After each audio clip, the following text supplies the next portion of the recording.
ছেলেটি ছিল অন্য সবার থেকে আলাদা। ক্লাসে চুপচাপ বসে থাকতো। একদিন ছোট্ট ছেলেটি স্কুল থেকে বাড়ি ফিরল হাতে একটি চিঠি নিয়ে। মায়ের হাতে চিঠিটি দিয়ে বলল, মা, শিক্ষক বলেছে চিঠিটি তোমাকে পড়তে।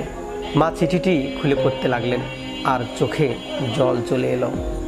তিনি ছেলেকে জড়িয়ে ধরে বললেন, তোর শিক্ষক লিখেছে আপনার ছেলে একটি অসাধারণ প্রতিভাবান শিশু। আমাদের এই ছোট স্কুলে তাকে পড়ানোর মতো যোগ্য শিক্ষক নেই। দয়া করে আপনি তাকে নিজেই ঘরে শিক্ষা দিন।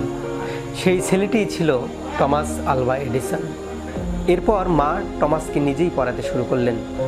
দিন, মাস, বছর পেরিয়ে গেল। অনেক দিন পর টমাস আলভা এডিসনের মা মারা গেলেন।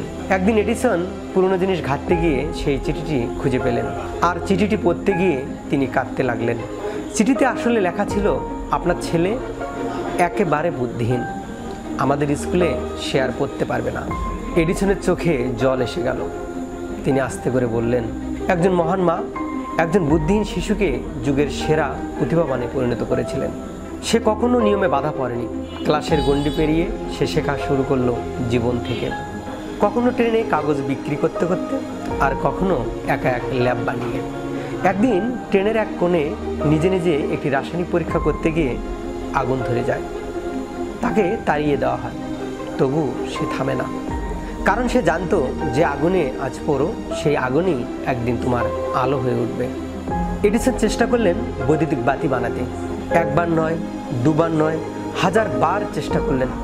প্রত্যেকবার ব্যর্থতা। কেউ বলল তুমি পাগল, কেউ বলল হেরে যাও। কিন্তু এডিসনের উত্তর ছিল স্পষ্ট, আমি ব্যর্থ হইনি।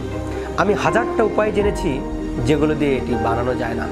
এই কথাটা শুধু কথা ছিল না, এটি ছিল দৃষ্টিভঙ্গির বিপ্লব। একদিন অবশেষে সেই বাতিটি জ্বলে উঠল। শুধু একটি ঘর নয়, একটি যুগ আলোকিত হয়ে উঠল।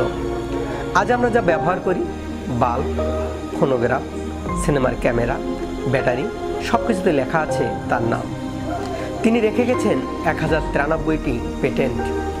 যদি তোমাকে কেউ বলে তুমি পারবে না, তবে মনে রেখো, পৃথিবীর আলো জানালো লোকটাকেও একদিন বলেছিল তুমি কিছুই পারবে না। ব্যর্থতা মানে হেরে যাওয়া নয়, ব্যর্থতা মানে তুমি এখনও শেখার পথে আছো। যদি তুমি কখনো হেরে যাও, সাহস হারিয়ে ফেলো, মনে রেখো, হয়তো তুমিও একদিন আলো জ্বালিয়ে দিতে পারো অন্ধকারকে। হয়তো তুমিও একজন এডিসন। সবার জন্য শুভকামনা। ধন্যবাদ সকলকে।